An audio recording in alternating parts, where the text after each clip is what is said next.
Voy a volver a grabar. Ya. Y les voy a compartir el ejercicio. Ya. Recordemos que este ejercicio ya habíamos desarrollado el libro de compras y el libro de venta, el auxiliar de la existencia, habíamos hecho la centralización y habíamos determinado el costo. Entonces, por lo tanto, cuando nos enfrentamos a un ejercicio como este, primero debemos conocer los saldos iniciales. Y ahí tenemos saldo inicial de caja, que va a ir al libro auxiliar de caja, entradas. Las mercaderías, que va a ir al mayor auxiliar de existencia.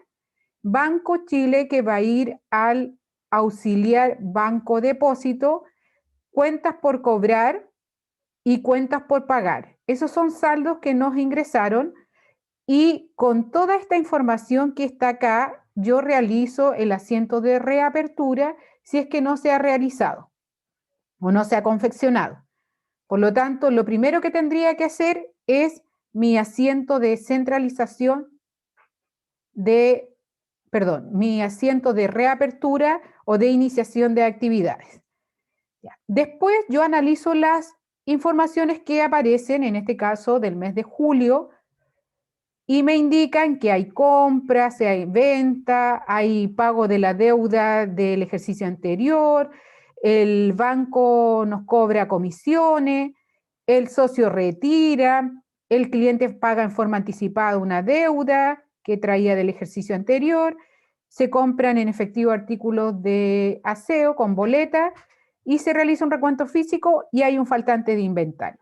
Entonces de acá ya habíamos tomado la compra, lo habíamos registrado en el auxiliar de compra, tanto de la mercadería como de vehículo. Aquí habíamos llevado proveedores, aquí acreedores. Posteriormente vimos el tema de la venta, lo llevamos al libro auxiliar de venta. Este pago de la deuda atrasada que teníamos lo vimos con la nota de débito por el interés que me cobró en el libro de compra. Y el pago es lo que vamos a ver ahora en el libro Banco Giro. En el caso de la compra se pagó con cheque al día, por lo tanto vamos a ver el Banco Giro y vamos a ver las letras por pagar.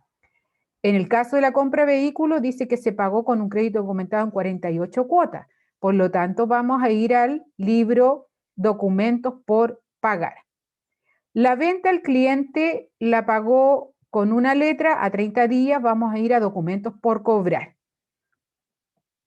Después, el banco nos informó este cobro de las comisiones por un total de 45.000 pesos, nos emite una nota de cargo y la descuenta de la cuenta corriente, por lo tanto, vamos a ir al banco Giro. El retiro del socio ya vimos que era retiro de inventario a cuentas futuras utilidades y por lo tanto hicimos la salida por el libro mayor auxiliar de las tarjetas y lo centralizamos junto con las ventas porque los retiros de los socios los asimilamos a ventas de productos. Por supuesto que se le vende al costo, pero se registra como una venta. Después el cliente, este pago en forma anticipada, va a pagar, dice, deposita directamente en cuenta corriente y eran 170.000 y se le hizo un descuento del 2% IVA incluido. Esta nota de crédito la registramos en el libro de venta y ahora lo vamos a ajustar en el libro Banco Depósito. Esa compra de artículos de aseo, dijimos que las boletas, teníamos dos alternativas, pero en el caso de este ejercicio, nosotros lo habíamos hecho, que eso lo llevábamos directamente al libro Caja Egreso y lo íbamos a considerar inmediatamente como gasto y no lo íbamos a pasar por el libro auxiliar de compra. Y finalmente, el recuento de la mercadería de este faltante lo sacamos por la tarjeta de existencia, hicimos el retiro y además en el libro de venta hicimos el registro de esta factura por el descuento del inventario, del faltante inventario, y como no está fundamentado ni evidenciado, tuvimos que pagar el IVA correspondiente a eso. Y hicimos una corrección, que el retiro del socio era 50.100 para que cuadrara con el valor de la unidad y el faltante 20.100 pesos netos. ¿Ya? Entonces, recordamos un poco. Vamos a aumentar ahí. Ya. Habíamos hecho el libro de compras, la compra de mercadería, la compra de un activo fijo, la nota de débito por los intereses que le pagamos al proveedor por la deuda pagada en forma retrasada y el 19 de julio le pagamos las comisiones al banco. ¿Ya? Esos son los 4 registros que hicimos. Hicimos el resumen: mercaderías, vehículos, comisiones bancarias, intereses pagados, IVA, crédito. Proveedores, dejamos lo que tiene que ver con la mercadería, y en acreedores dejamos el vehículo y lo que tiene que ver con el banco. En el libro auxiliar de venta registramos la venta, el retiro del socio, el descuento otorgado a cliente por pronto pago y el castigo o la rebaja del inventario por el faltante de inventario. Y ahí dejamos cliente, cuenta particular socio 1, descuento otorgado, mermas y castigo, contraventa, mercadería, que es la salida del faltante y del retiro a presión de costo, más el IVA. Y nuestra tarjeta de asistencia, que venía con este saldo de 60.000, eran 200 unidades a 300 pesos cada una. Después compramos 1.000 al mismo valor y nos aumentó a 1.400 unidades, perdón, a 1.200 unidades a 300 pesos cada una. Ahí la junté porque tenían el mismo valor. Y después la factura 1, que correspondía a la venta, se rebajan a 300 porque no tenemos otro valor. Después viene el retiro de los socios y después viene el faltante del inventario. Y el costo de venta lo habíamos determinado, las ventas menos las devoluciones de venta a precio de costo, y que nos daba 150.000 porque teníamos solamente venta y no habían devoluciones. Hasta ahí habíamos quedado, y por lo tanto, si hacemos un resumen, teníamos cuentas puente, proveedores con un saldo de 358.800 del libro de compra, pero venía con un saldo de... No, eso es cuenta por pagar, lo vamos a dejar.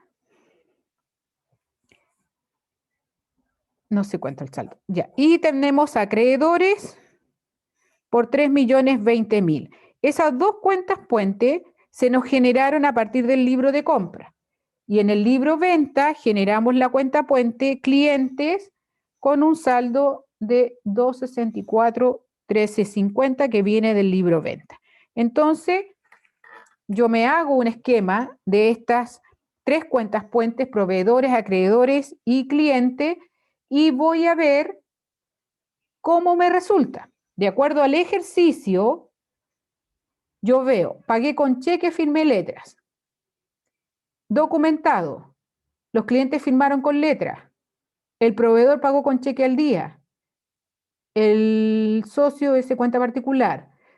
Los clientes pagaron con una transferencia electrónica. Compramos en efectivo.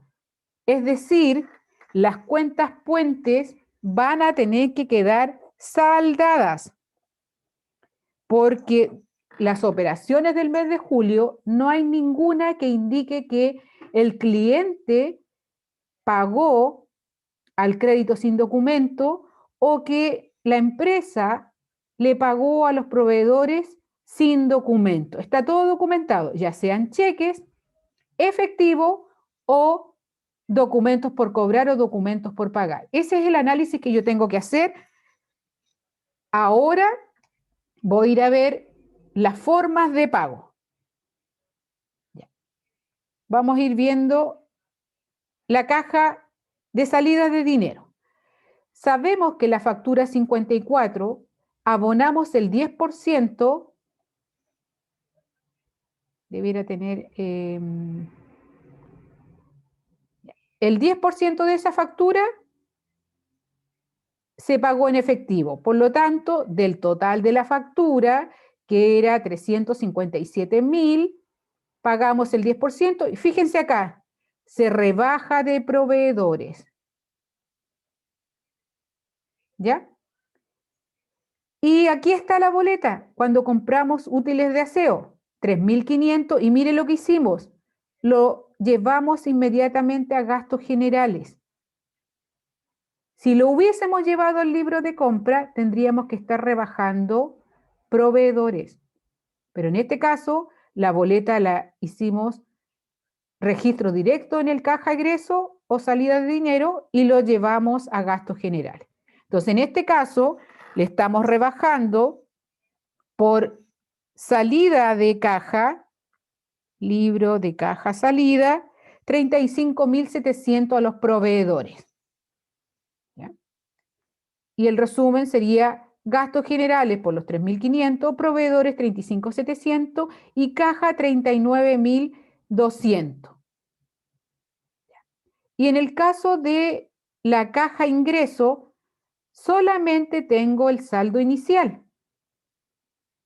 Y en ese caso no se resume, dado que ya está registrado en el asiento de apertura.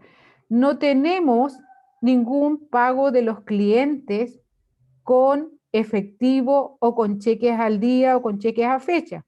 Por lo tanto, el caja ingreso o entradas de dinero en este ejercicio no tiene movimiento. Ya. Por lo tanto, los clientes siguen con el saldo de 264.350.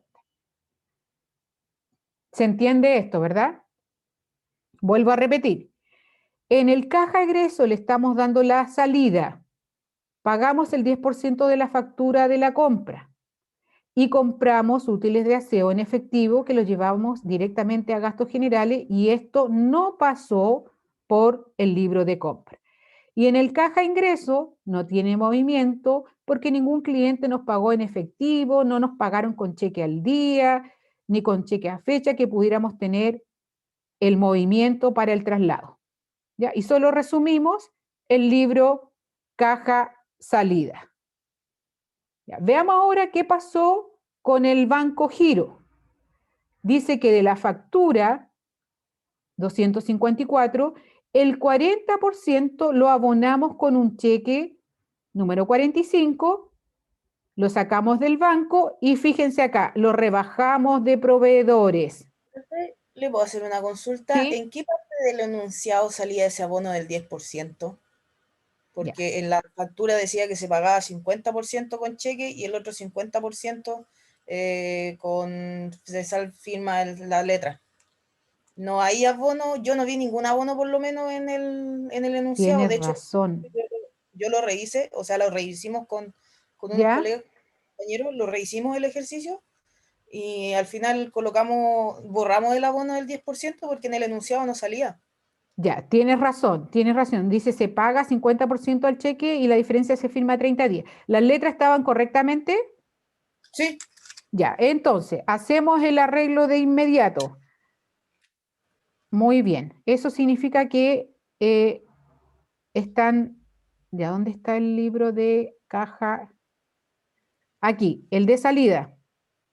Ya, ahora, si no quiero hacer este movimiento, lo otro que tendría que hacer es arreglar el enunciado y colocar 10% en efectivo y 40% con cheque. ¿Ya? Vamos a hacer ese arreglo. Nos salía más fácil arreglar los libros que arreglar el enunciado, pues por eso arreglamos los libros. Pero aquí le sacaste todo eso. El problema es que los tengo como imagen. Ah, ya. ¿Ya? Pero igual lo vamos a arreglar. ¿Ya? Muy bien la observación.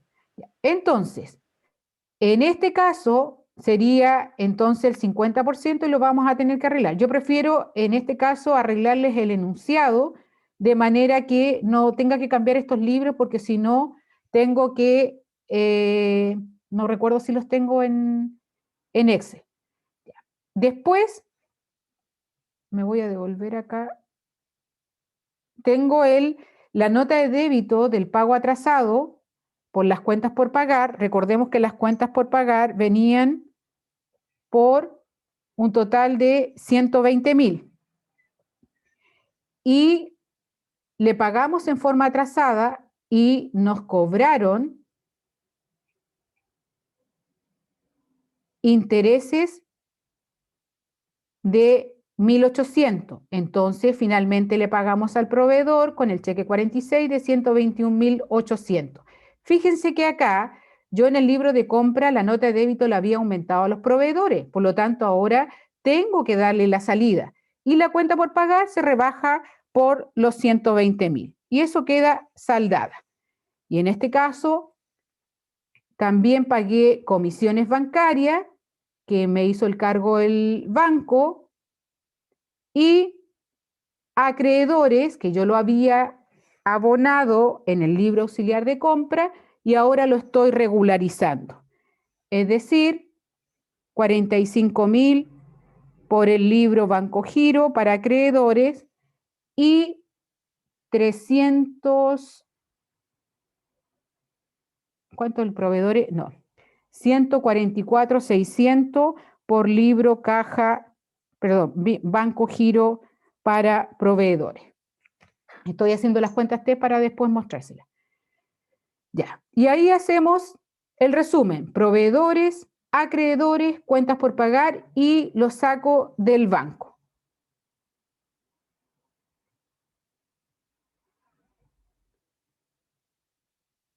Ahí mejor. Y después, en el banco depósito, teníamos un saldo inicial de 500.000 y ahí tenía una transferencia del cliente de 166.600. ¿Por qué? Porque él tenía una cuenta por cobrar de 170.000, de la cual yo le había hecho un descuento por pronto pago de 3.400, que lo habíamos registrado esta nota de crédito en el libro auxiliar de venta, y finalmente él me pagó 166.600 y la empresa asumió el descuento por los 3.400. Pero lo tengo que ajustar a cliente porque el descuento lo dejé registrado en el libro auxiliar de venta. Y ahí genero el Banco Chile por esta transferencia, regularizo los clientes y rebajo la cuenta por cobrar. Entonces ahí, por este lado, los clientes le regularizo libro, banco, depósito. Aquí no utilizamos la cuenta puente depósito en tránsito porque se trata solamente de una transferencia. No hay depósitos de salida de caja egreso y depósitos directos al banco. Ya. Entonces, el ajuste que se hizo a proveedores por el libro caja salida era 35.700 y por el Banco Giro 144.600. A los acreedores le hicimos un ajuste de 45.000 por Banco Giro. Y los clientes un cargo por 3.400 por el Banco Depósito. Vamos a las cuentas por cobrar. ¿Qué vamos a ajustar allí? Primero tenemos la letra que firmó el cliente.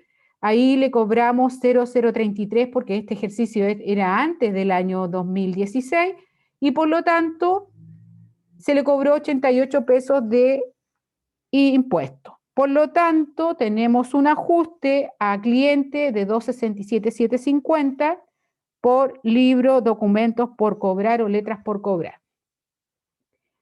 Y en el banco documentos por pagar teníamos que le firmamos una letra al proveedor del 50% por 178.500 y teníamos las 48 letras del vehículo que compramos de 2.975.000. Ahí la verdad que no puse las 48 letras, solamente puse en observaciones que eran, la verdad no, ahora no recuerdo si eran 48 o 24, pero la idea era que en documentos por pagar 48. ajustamos.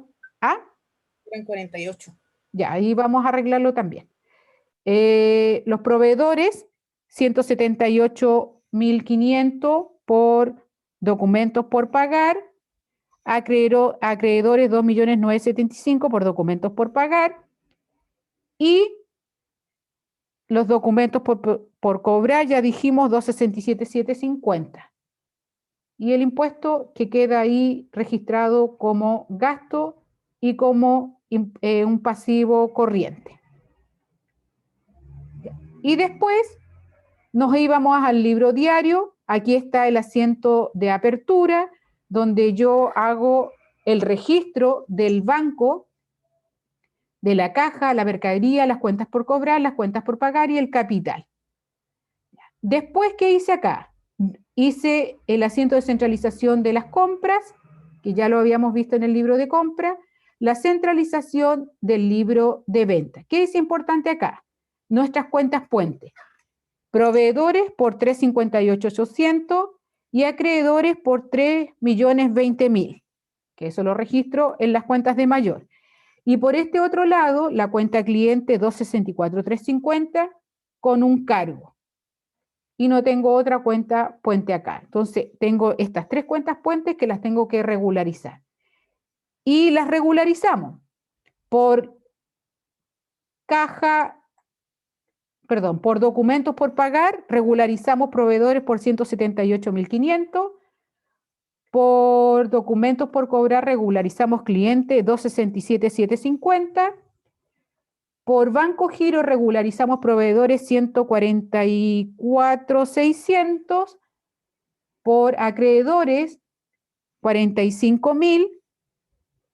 Por banco depósito, regularizamos clientes 3.400 y se canceló la cuenta. Y por banco, por caja egreso, regularizamos proveedores 35.700, ahí hay que arreglar porque es 3.500, y estamos ok. Yo voy a regularizar eso. Y después el costo de la venta que eran 150.000. Entonces, ¿qué es lo importante acá? Que las cuentas puentes me tienen que quedar saldadas, porque si no tengo que realizar una revisión. Vamos a compartir. Eso lo vamos a guardar. Y vamos a compartir ahora una pizarra para que realicemos las cuentas puentes. Ya, entonces, teníamos proveedores.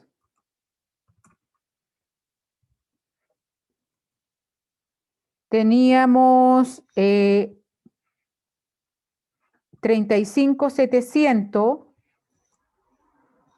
que eso venía de cajas salidas.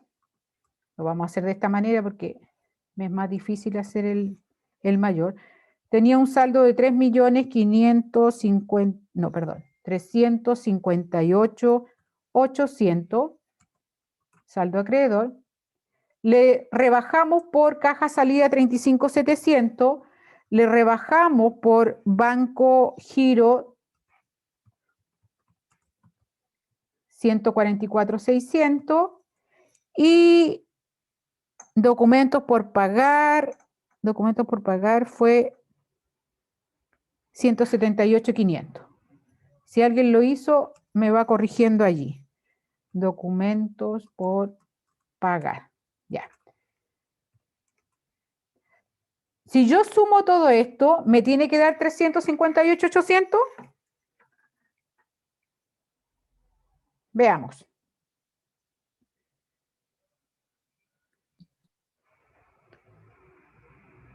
¿Quién me va a ayudar ahí a sumar? Yo igual voy a sumar aquí.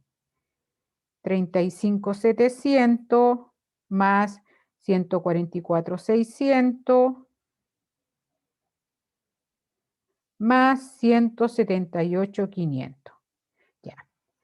Entonces, el total de esto me da 358.800. Regularizado con los libros auxiliares de cajas salidas, banco giro y documentos por pagar.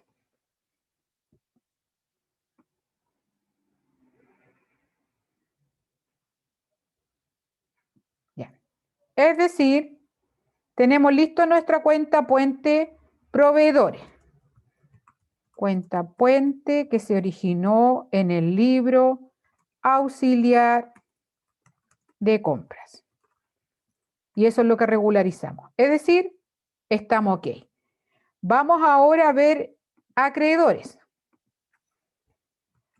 Acreedores que venía con un saldo de 3.020.000. Saldo acreedor, cuenta puente, que viene del libro auxiliar de compras. Ya, veamos cómo se comportó. Le hicimos un cargo por 45.000 por el libro Banco Giro. Y le hicimos otro cargo por 2.975.000 por documentos por pagar. Ya. Sumemos 2.975.000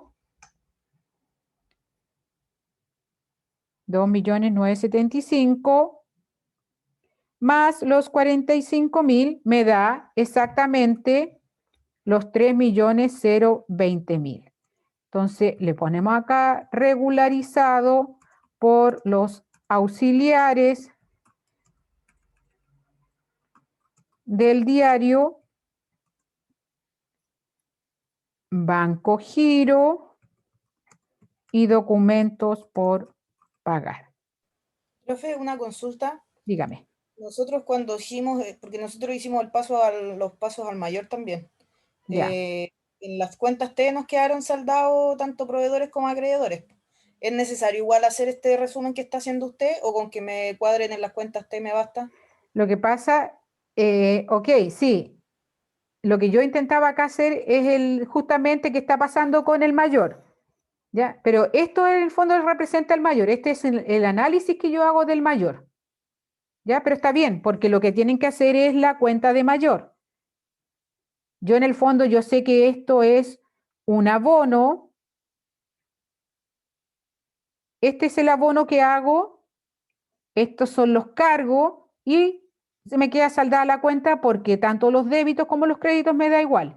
Este es el abono y estos son los cargos. Pero yo en el fondo lo que estoy mostrando es qué está pasando con la cuenta y que finalmente me queda saldado tanto proveedores como acreedores. ¿Ya? Pero está bien, porque la cuenta T esto representa. Entonces aquí le vamos a colocar análisis de las cuentas puentes de mayor, proveedores y acreedores.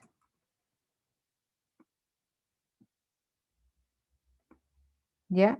Entonces, ambas quedan saldadas, ya que no existe compras al crédito sin documento. O está todo documentado o está con los cheques girados o pagados en efectivo. ¿Ya? Veamos ahora cómo nos quedó la cuenta clientes.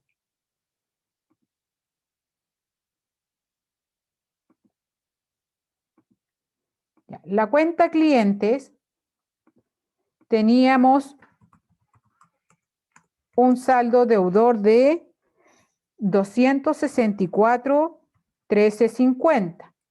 Estoy súper bien. 264.1350. Que origen, libro auxiliar de ventas. Ya. Esto trae un saldo deudor, por lo tanto, eso significa que tiene un cargo. Veamos los abonos que hicimos. Hicimos un abono por 267.750 que proviene del libro Documentos por cobrar. E hicimos le voy a colocar aquí, abono, e hicimos un cargo de 3.400 para regularizar por el libro banco depósito. Este es un cargo. Y ahí 267.750 menos los 3.400 me da exactamente como resultado 264.350. ¿Ya? Entonces, ¿qué podemos decir acá? La cuenta puente, clientes, queda saldada y regularizada por los libros auxiliares de documentos por cobrar y banco depósito. ¿Ya? Entonces, vuelvo a reiterar, después que usted haga el libro diario, debe analizar las cuentas puentes. Las cuentas puentes deben quedarle saldadas siempre y cuando haya documentado todo o girado los cheques correspondientes. O bien que el cliente le entregó y pagó con documento o con cheque o en efectivo. Lo mismo va a pasar con la cuenta acreedores y la cuenta clientes. Por lo tanto, todo el ejercicio que hicimos nos demuestra que efectivamente las tres cuentas puentes que hemos utilizado para poder hacer el registro y hacer una comunicación entre los dos principales, caja y venta, y además los otros que reflejan la forma de pago de cobranza, están saldadas. ¿Ya? Vamos a colocar el stop.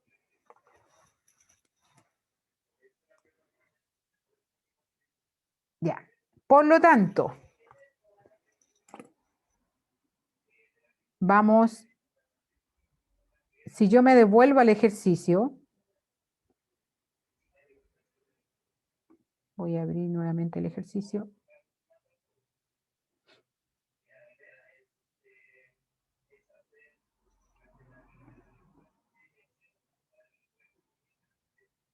Ya.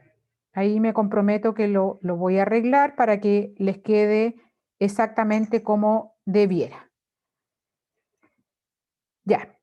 Dice de los impuestos están pidiendo los cheques. Ya. Estaba revisando ahí los chats. Vamos a continuar entonces. Este ejercicio era el ejercicio del ejemplo que estaba en el Power, que servía de ejemplo para que pudiéramos realizar cada uno de los libros. Mañana vamos a revisar los libros auxiliares de caja, banco y documento, pero con el ejercicio que habíamos hecho el miércoles pasado. Pero además yo le quería mostrar, voy a abrir mi portal,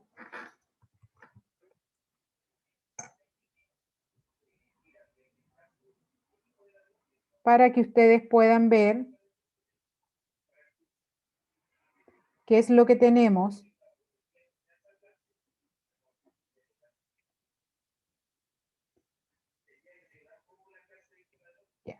Yo les voy a compartir mi aula, acá. Entonces, acá nosotros tenemos la sesión de Fundamento Contabilidad 2, sesión 2.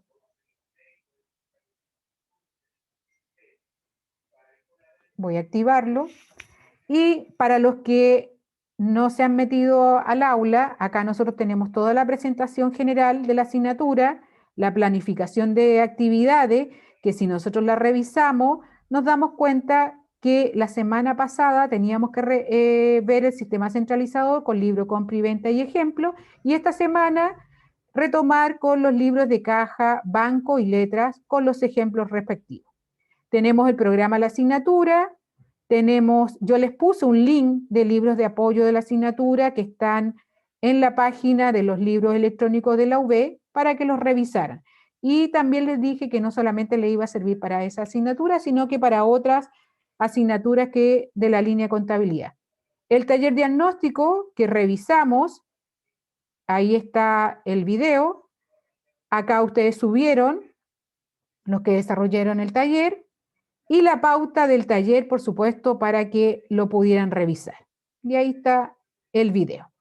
Después nos pasamos a la unidad número 1, la presentación, que voy a hacer los ajustes, y les voy a subir otro que preparó la profesora Caridad y se los voy a subir para que lo tengan también de ejemplo. Los modelos de los libros, el ejercicio del sistema descentralizador que estábamos revisando, el ejemplo de la semana pasada, la clase de la primera parte y la clase de la segunda parte. Después, el día miércoles hicimos un taller, les entregué el desarrollo del taller en los libros que correspondía, pero está completo, así que mañana lo vamos a revisar. La definición de los libros auxiliares que hicimos al inicio, la grabación de la clase. Bueno, y ahí, en esta parte les quería comentar. Acá está subido el ejercicio de repaso de Fundamentos de Contabilidad 1, que yo se los había dejado para que ustedes desarrollaran, que traía clasificación, que traía el mayor auxiliar, les preguntaba por el costo, por la utilidad, y además le había dejado un ejercicio con remanente de IVA crédito fiscal y que pudieran resolver. Esa pauta está acá. Esa pauta también yo espero que ustedes la revisen porque si tenemos alguna diferencia la tenemos que comentar. Ahí están las clasificaciones. Acá está nuestra tarjeta, ahí les comento cómo se determina el costo. Les hice un resultado en la operación venta, que es la forma más precisa de determinar el costo, pero lo comprobamos con nuestra fórmula pequeña. Y ahí obtenemos el resultado. Y del ejercicio 3, les demostré aquí todos los pasos que tenemos que considerar para responder el tema del IVA. Actualizar el IVA, debe conocer el IVA crédito fiscal y débito fiscal de un periodo. Ya, Christopher, dígame. Profe, me parece que no estaba mostrando el Word. No, no se está viendo. Qué raro. Que quizás La tiene la profe pantalla se ve puro compartida. aula. Sí. Ya. Profe, en Entonces, ese ejercicio no, creo que hay unos montos que estaban mal. ¿Cómo se llama el tema de los royalties? ¿Cómo cuál es ese cuenta? ¿Cómo era? Que cuando hizo el de reapertura estaban mal puestos los datos. No me acuerdo ¿en cómo se llama. en el de repaso o en el taller? En el de repaso. Ahí había una pequeña diferencia que puso, es que no me acuerdo cómo se llama esa cuenta. Empezaba con F, pero era como parecido a los Ah, las royalties. franquicias. Eso, la franquicia. Ah, Y pero también una ese, cuenta obligada. Me parece que también. Era. ya, Ahí había una espérenme, pequeña diferencia. espérenme un poquito. Ya, el que le estaba mostrando recién comentando era el de repaso de la primera clase. Ya, y ustedes se refieren al repaso nuevo que yo les hice, ¿cierto? A este ejercicio de apertura, cierre y reapertura, ¿cierto? Ese mismo. Ya. Entonces, en la pauta usted me dice, lo que pasa es que después yo al desarrollarlo hice un ajuste con la cuenta obligada y la franquicia, pero le subí la pauta actualizada, pero se las voy a mostrar. La voy a abrir desde acá para mostrársela. Espérenme un poquito. Muy bien, porque así significa de que mi trabajo no fue en vano. Profe, cuando la muestre, tiene que volver a compartir, parece, porque se ve todo el Sí, rato la aula. lo voy a abrir. Taller, ejercicio, ejercicio. Déjame ver aquí que los puse como ejercicio de repaso. Ya, voy a abrir la resolución y les voy a compartir de nuevo.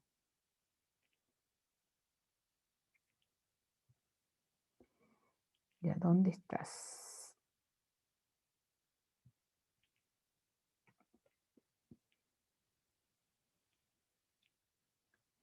Ya. Entonces, este ejercicio, la verdad, que comienza desde la iniciación de actividades.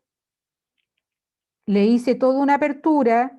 Esta es una empresa Anguila Limitada que la vamos a seguir utilizando en el taller que vamos a desarrollar después. Entonces aquí está el socio Angulo, el socio Aguilar.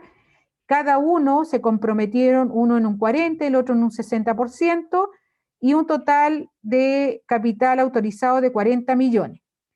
Y ahí yo le hacía preguntas: determinar el aporte realizado por cada uno de los socios, confeccionar el registro contable del inicio de actividades al 1 de abril, confeccionar el registro contable de la entrega de los aportes con fecha 10 de abril y elaborar las cuentas de mayor relacionadas con la cuenta capital, cuenta obligada y analizando los saldos, para después finalmente determinar el patrimonio inicial. ¿Ya? Entonces, acá yo les decía que para determinar los aportes iniciales de los socios utilizáramos la ecuación contable: activo igual pasivo más patrimonio, o activo menos pasivo igual patrimonio. Y eso es lo que hicimos acá. Y ahí determinamos cuál es el aporte efectivo de cada uno de los socios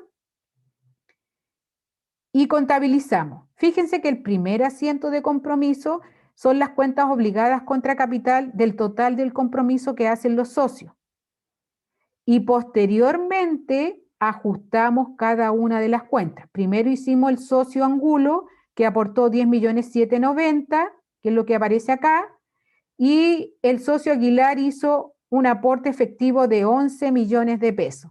Y por supuesto, al analizar las cuentas obligadas, nos percatamos de que uno queda con un saldo deudor de 5.210.000 y el otro de 13 millones. Pero también nos dijeron que cada uno iba a pagar 48 cuotas mensuales con un interés pactado de 1,5% sobre la cuota. Entonces, ¿qué hicimos? Vimos el valor de la cuota, el interés pactado y el total a pagar. Ya. ¿Qué puedo yo decir de eso? Que a lo mejor no se sabe. Cuando el interés está pactado en la escritura pública, no debe pagar el IVA.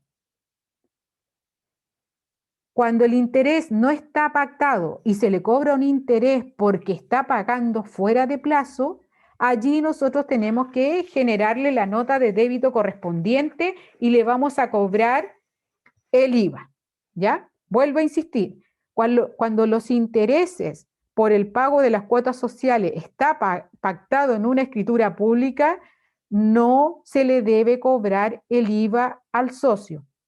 Pero si el interés proviene de prórrogas o de pagos atrasados, hay que emitir la documentación correspondiente, en este caso la nota de débito, y cobrarle el interés. ¿Ya? No sé si eso lo sabían. Es un tema tributario en todo caso. Yo por lo menos no tenía idea, profe, antes de eso. Ya. Y después determinamos el patrimonio inicial. Fíjense que cuando iniciaron actividades, el capital son 40 millones, pero los compromisos de los socios llevan, como es inicial, todavía no han pagado nada, el patrimonio es igual a 0. No hay patrimonio todavía al inicio de la actividad. Pero después, cuando aportan, nos percatamos que de los 40 millones comprometidos, efectivamente han pagado 21.790.000 y por lo tanto tenemos nuestro nuevo patrimonio inicial antes, esto es después de los aportes. El otro era después de los aportes. Y el otro le puse antes, sí, ese está bien. Ya, entonces, la empresa comienza con este aporte inicial. Hicimos todo el asiento de compromiso de los socios y los pagos. Después, yo les había pedido que hicieran los de cierre, porque esto sí que no estoy segura si lo hicieron. Ya. Yo me traje acá déjame mirar acá, donde hice el arreglo. Ya, el arreglo lo hice aquí, porque me percaté que después no teníamos saldo, ya, aquí. Hice un arreglo allí que se lo subí. Le arreglé y las franquicias parece. Ya. Entonces, ¿cuál era la idea acá? Lo que pasa es que arriba las franquicias decían 1.500.000 y después cuando usted hizo el cierre, puso 1.570.000 y algo, 581. 1.581.700. Ya. Sí, entonces ahí nosotros lo cambiamos también. Cambiamos el 1.500.000 en el cierre. O sea, lo que usted tenía lo colocamos como 1.500.000, que fueron los datos que usted nos dio arriba. Claro. Lo que pasa es que después no me cuadraba el registro. Déjame ver la cuenta obligada, ¿dónde está? Nosotros lo cambiamos al revés, cambiamos abajo el de cierre y dejamos los datos suyos de arriba, los Ya. dejamos como estaban. ¿Sabes cuándo me percaté? Cuando fui a calcular el patrimonio y los aportes. Déjame esto copiar. Ya. En el fondo asumí que el socio Angulo no había pagado nada. Eso lo asumí. Ya. Ahí yo se los arreglo y se los vuelvo a subir. Ya. Entonces, ¿cuál era la idea acá? Era bastante largo, porque primero yo les pedí que confeccionaran el estado de resultado, porque yo, ¿qué les di? Solamente cuentas de ingreso y egreso, y yo lo que quería era que ustedes armaran el estado de resultado. ¿Ya? Entonces comenzaran con las ventas, menos el costo, porque cuando hicimos el taller diagnóstico me percaté de que algunos me preguntaban los gastos de administración, de distribución. Entonces, en general, esto es una forma más ordenada de hacer el estado de resultados, porque el estado de situación financiera era más conocido. Entonces, a partir de aquí, nosotros sacamos una utilidad neta antes de impuestos. Después los ejercicios que continúen, a lo mejor le vamos a agregar el impuesto, pero vamos a tener que agregar la provisión de impuesto a la renta para que les cuadre. Ya. ¿Qué es importante acá? Importante que yo obtenga un resultado y lo primero que tengo que hacer es cerrar las cuentas de ingreso contra las cuentas de gasto o costo y generar esta cuenta de patrimonio, pérdida y ganancia. Entonces, esta es una cuenta de patrimonio, que en este caso lo va a aumentar porque se le genera un saldo acreedor. Después de eso, nosotros tenemos que cerrar todas las cuentas de activo, pasivo y patrimonio, es decir, todas las cuentas de pasivo y patrimonio, incluida nuestra pérdida y ganancia, contra todas las cuentas de activo. Ojo, aquí yo hago un alcance porque las cuentas obligadas son de patrimonio, pero lo rebajan. Pero para efectos de cierre, patrimonio rebaja.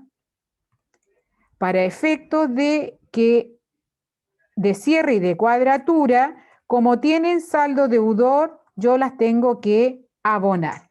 Y ahí, con este asiento contable, se cerraron todas las cuentas, es decir, todas las cuentas quedaron con saldo cero, saldadas.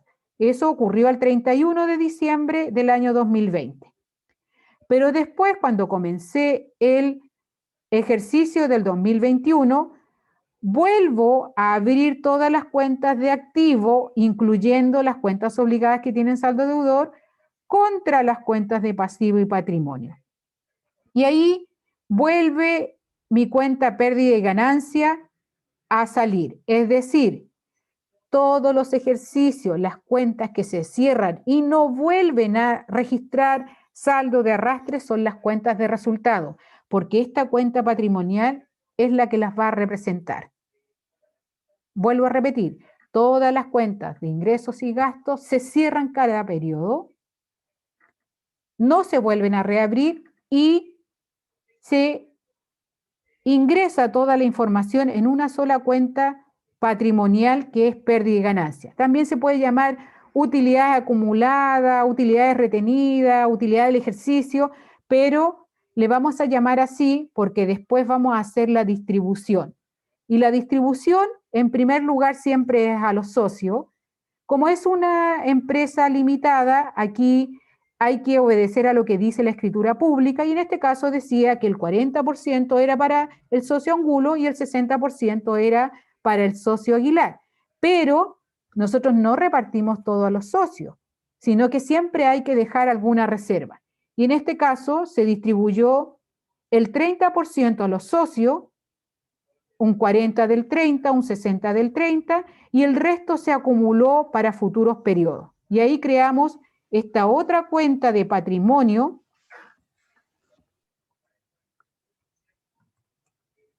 aumenta el patrimonio, utilidades acumuladas. Y después determinamos el patrimonio final.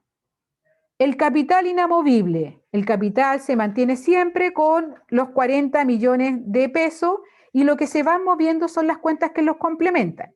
En este caso, la cuenta obligada del socio Angulo queda en el mismo valor y la cuenta del socio Aguilar se movió porque realizó algunos pagos. La pérdida y ganancia que teníamos y el patrimonio al 31 de diciembre del 2020 antes de la distribución. Y después yo les preguntaba cómo había sido el comportamiento del patrimonio. Y ahí vimos que de 21.790.000 aumentó a 29.281.700. Y me da una diferencia de 7.400.000 y algo. Entonces, ¿cómo yo analizo y digo de dónde provienen este aumento? En primer lugar, yo me di cuenta que proviene de la generación de las utilidades durante el ejercicio de 5.325.000. Pero además, uno de los socios pagó 2.166.700.000, que era el caso del socio Aguilar. Estos dos aspectos son los que me hacen aumentar el patrimonio. Conclusión, el patrimonio aumenta o disminuye por las operaciones normales de la empresa y por las gestiones o acciones que hagan los socios. Si el socio retira, le va a disminuir el patrimonio. Si el socio paga cuenta obligada, le va a aumentar el patrimonio. Si el socio genera mayores aportes, le va a aumentar el patrimonio. Si la empresa genera pérdida, le disminuye el patrimonio. Si la empresa genera utilidades, le aumenta el patrimonio, como es en este caso. ¿Ya? Entonces, cuando hice esta parte, me percaté que ahí tenía una diferencia y por eso ajusté y solamente dejé que el socio Aguilar pagara y el socio Angulo no hizo pago de su cuenta obligada. Después determinamos el patrimonio inicial al 1 de enero antes de la distribución y después de la distribución. Entonces, aquí nos percatamos inmediatamente que cuando distribuimos las utilidades, generamos dos cuentas particulares. Y yo les pregunté específicamente qué pasaba con las cuentas particulares con saldo acreedor. En este caso, como tiene saldo acreedor, se convirtió en un pasivo corriente. Y habíamos comentado en una oportunidad de que estas cuentas no forman parte del patrimonio porque yo ya le distribuí la utilidad y el socio tiene que tomar una decisión frente a si lo retira inmediatamente, si lo abona como parte de su cuenta obligada o genera mayores aportes. En este caso, yo les dije que asumieran que los socios iban a retirar con cheque. Entonces aquí les puse las cuentas particulares con saldo acreedor, producto de la distribución de la utilidad, no corresponde a patrimonio. Su clasificación corresponde a un pasivo corriente, estarán allí a la espera que los socios decidan retirarlo o bien tomar otra decisión, por ejemplo, abonar su cuenta obligada o generar mayores aportes. Y en este caso los socios decidieron retirar las utilidades del año 2020 con cheque y por eso al realizar este asiento las cuentas quedan saldadas. ¿Ya? Era un ejercicio largo, pero sirvió para mostrar inicio, cierre, reapertura. ¿Ya? En general, siempre uno espera que los socios vayan pagando, pero después podemos ver esas situaciones cuando pagan los socios y se les generan los intereses. En el taller que vamos a hacer la próxima semana, ahí yo le ingresé el tema del pago de las cuentas obligadas para que veamos el tema de los intereses que se vayan generando. ¿Ya? Y después le hice el tema del IVA, se los hice paso a paso, actualizamos el remanente, después devengamos, bueno, lo actualizamos, después determinamos cuál era el IVA a pagar del mes de enero del 2021 y después generamos el pasivo por el impuesto. Aquí hay que tener en consideración que los procesos tributarios tienen que conjugar con el proceso financiero. Primero yo devengo el IVA. ¿Qué significa devengar el IVA? ¿Alguien sabe eso? Lo comprometo. Exactamente. Hay un compromiso del IVA por pagar o remanente de IVA crédito fiscal. Entonces, ¿cuándo yo lo hago? Lo hago el último día del mes, en este caso el 31 de enero del 2021. Pero después viene un pago. Y el pago, ahí yo pago el IVA por pagar, ¿y qué le rebajo? ¿Qué derecho tengo a rebajar en ese IVA por pagar? El remanente. El remanente, muy bien. Es decir, el remanente IVA crédito fiscal no se utiliza en el devengo, se utiliza para el pago porque es un crédito contra el impuesto IVA por pagar. Y de esa manera, al final averiguamos cuántos eran los días, el día 20. Hasta el día 20, profe. Ya, le vamos a colocar 20 de febrero del 2021, yo le puse febrero nomás. Se paga el IVA. Por lo tanto, fíjense acá. Yo ajusté, comprometí, devengué IVA débito contra IVA crédito, IVA por pagar. Entonces, en el mes de enero, la empresa Anguila Limitada tenía que pagar un impuesto IVA de 3.070.000. Ahí le hice las cuentas, le hice los ajustes, pero también les devengué los PPM. Cuando llegó el momento del pago, fíjense aquí, rebajamos los 3.070.000, pero aquí es el momento de utilizar el remanente del IVA crédito fiscal actualizado. ¿Ya? Y bueno, pagamos el PPM porque se paga en forma conjunta con el IVA y eso, toda la diferencia lo pagamos con un cheque de la cuenta corriente. Y después del pago queda saldado el IVA por pagar, el PPM por pagar y remanente IVA crédito porque lo utilizamos completamente el remanente. Es decir, para el IVA del mes de febrero no hay remanente y debemos comenzar nuevamente. Ya, consulta. ¿Qué UTM se utilizan para las revaluaciones o las actualizaciones de los PPM?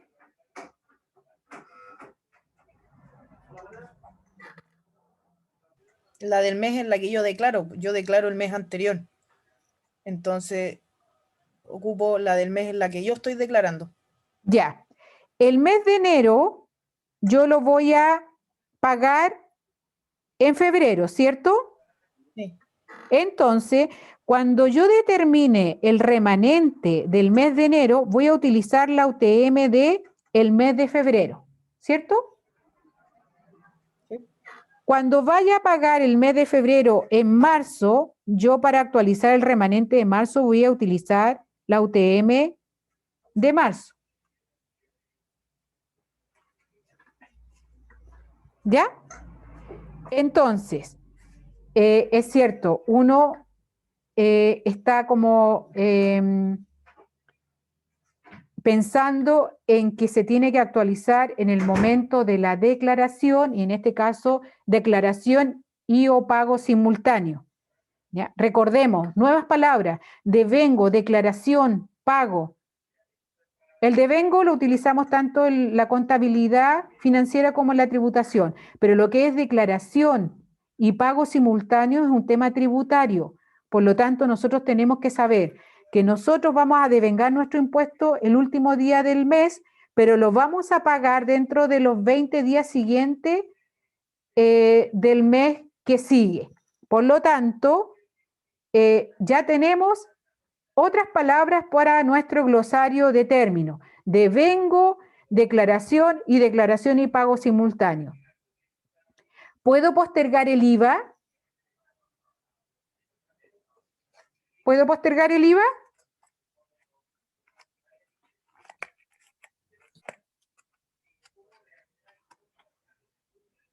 Creo que no, porque después se le pasa una multa a la empresa por Ya, en primer lugar, el IVA no se puede postergar. Lo que sí yo puedo a lo mejor declarar sin movimiento, pero después tengo que hacer los ajustes, porque ahí algunos contadores se hace eso para que no le cobren la multa por no declarar, que está en UTM también. Entonces, pero con el tema de la pandemia y con el tema de lo que ha ocurrido con el estallido social, se hicieron postergaciones del IVA de octubre, noviembre y diciembre, parece que se estaba recién pagando en enero, febrero. Es decir, por un tema ocasional, por un tema puntual, por un tema de situación actual, se hicieron las postergaciones. Pero eso en el fondo lo hicieron para favorecer a los pequeños empresarios que no podían pagar el impuesto, ¿ya? Pero en norma general, el IVA no se puede postergar y se tiene que pagar. Lo que sí yo podía declarar sin movimiento y después hago el arreglo y pago con los intereses que correspondan. Y el tributo a la renta, que estamos justamente ahora en el mes de abril declarando nuestras rentas del año 2020 financiero, pero año tributario 2021. ¿Puedo postergarlo? ¿Puedo no hacer la declaración?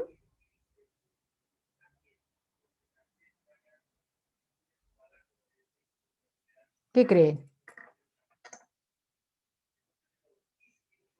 ¿No hacer la declaración, dijo? ¿Sí? ¿Puedo no hacer la declaración? No, pues usted dijo que había que hacer la declaración, aunque sea sin movimiento, y después se hace el ajuste, pero hay que declarar, me imagino. Claro, pero ahora nos vamos a encontrar con que la impuesto interno no está haciendo las propuestas. Entonces, supongamos, pensemos en ese bono de la clase media que dieron. Muchos lo recibieron, pero no tenían que recibirlo. Hoy día le están pidiendo devolución. Y resulta que yo había trabajado a un horario y se me había acumulado una devolución de 700.000 pesos.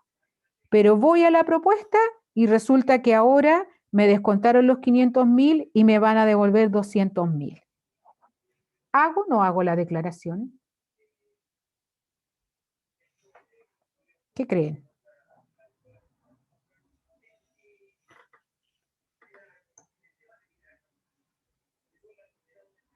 ¿Me arriesgo a no recibir los 200 y voy y reclamo que mi devolución son los 700?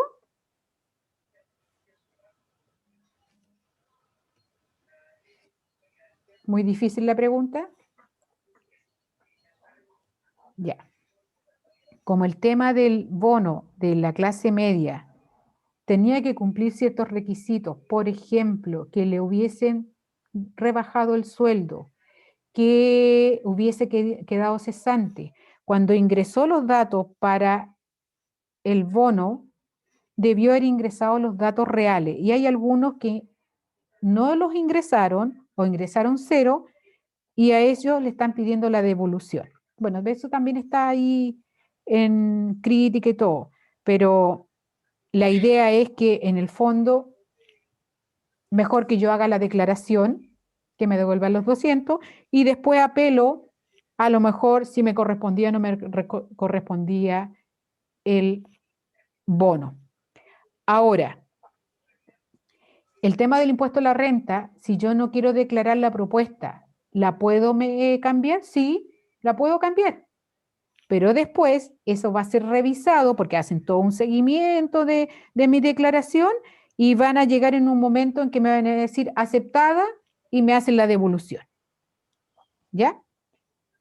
Eso en cuanto a la renta. Es decir, yo siempre tengo que cumplir con la obligación tributaria. Es posible que no lo haga. Si no lo hago, lo lamentable es que cuando tenemos crédito a favor, siempre hay que tratar de declararlo.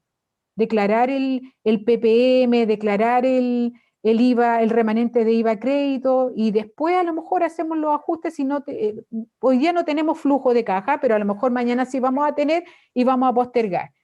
A veces, ¿por qué? Porque si lo hacemos en línea me va a obligar a pagar, pero ¿y si no tengo para pagar? ¿Cómo hago la declaración sin pago? Si me va a obligar a pagar. Entonces, pero esos son temas tributarios que igual tienen que ver con el comportamiento financiero de la empresa, porque es flujo finalmente. Y yo tengo que ir analizando el flujo de caja que tiene la empresa. ¿Ya? Hoy día, por supuesto, hubo postergación de las cuotas de las contribuciones, de algunos créditos hipotecarios, de otros créditos personales, en ayuda a la clase media o a los microempresarios que estaban más desfavorecidos, ¿ya?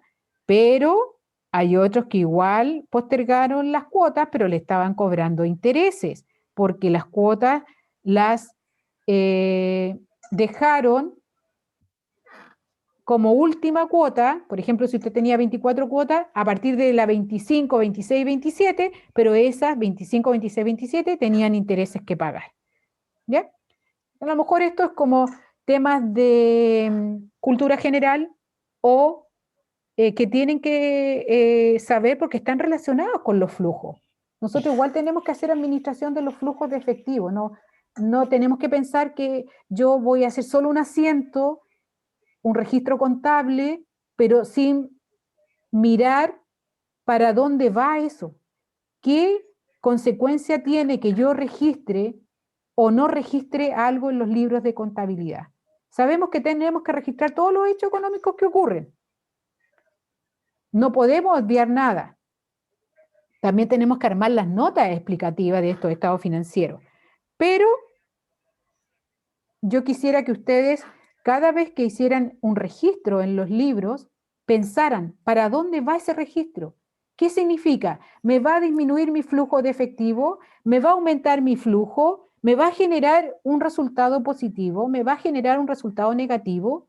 ¿Qué le va a pasar a mi patrimonio? ¿Va a aumentar o va a disminuir?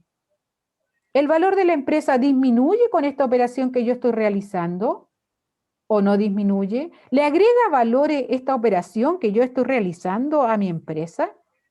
¿Voy a captar mayores inversionistas con mostrar de esta manera la información? Y así sucesivamente.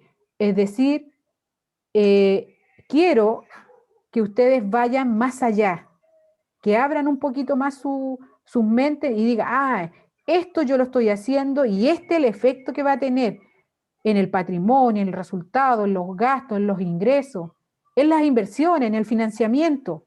Recuerden esa estructura: inversión igual financiamiento, ingreso igual a gastos, patrimonio. El patrimonio es el valor de la empresa en una fecha determinada y los inversionistas miran el patrimonio, por supuesto financiero.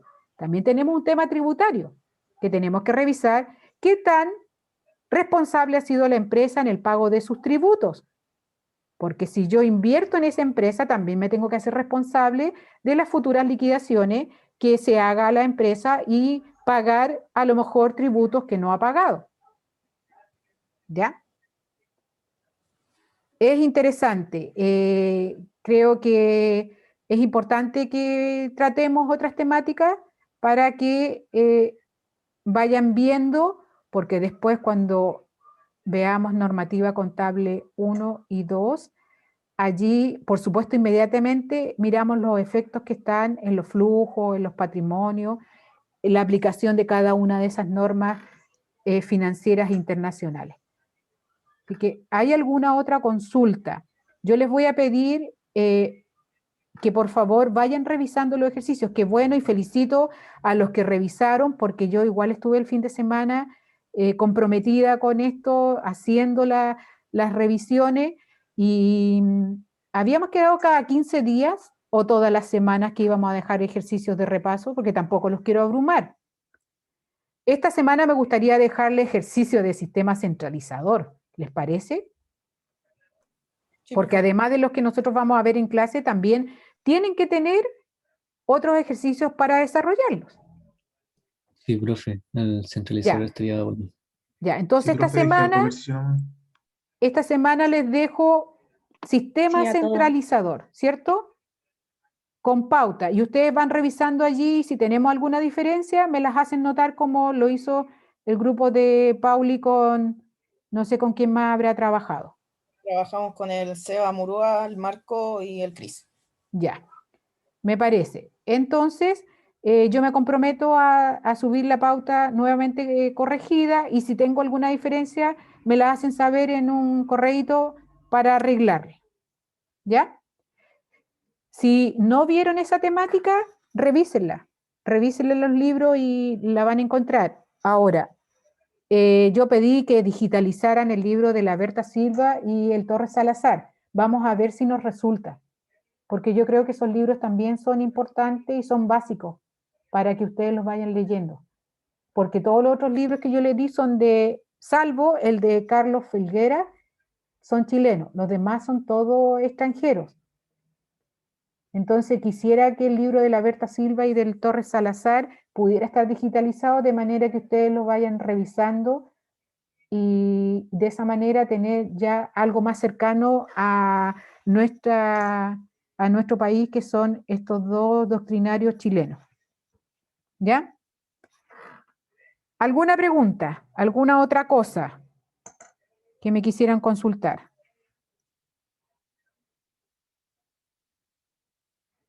Hay 34 personas. Bueno, siempre en la segunda hora hay algunos que Profe, se van. estos trabajos que va a enviar usted, habla con Sebastián, son tipo prueba, ¿no? Más o menos si va a hacer los de una Sí, prueba. sí, de hecho, nosotros vamos a tener el taller formativo la próxima semana, ¿ya? Ese taller formativo lo vamos a hacer muy parecido al taller que vamos a tener sumativo el 20 de abril, parece.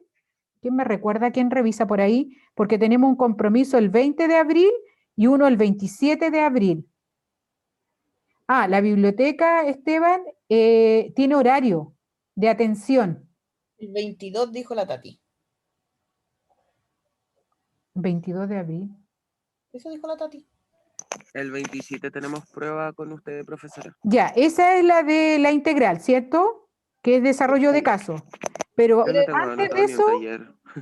¿ah? No tengo anotado ni un taller yo en mi calendario. Ya, voy a Así que revisar. creo que no había dado esa fecha. Es que está en la planificación, espérame. Si yo saqué todas las fechas de la planificación. Ya, aquí lo tengo, mira. Dice, 21 de abril, taller aplicación sistema centralizador en una empresa comercial, incluyendo el tratamiento general de la existencia en equipos de trabajo, evaluación sumativa, parte del 25% del semestre. Es decir, el 21 de abril, que es el miércoles, vamos a tener Sí, la el tengo taller anotada y está abierta el sumativo, 20. pero eso en equipo de trabajo. Ahí la próxima semana les voy a definir con cuántas personas van a trabajar. Y después que ya hemos hecho esa evaluación sumativa, les va a servir de apresto para la gran prueba, que es la primera evaluación, donde es individual y tienen desarrollos de caso del sistema centralizador y de la existencia. ¿Ya? Profe, el taller formativo que va a hacer, va a mandarlo primero, Sí. durante la semana a nosotros.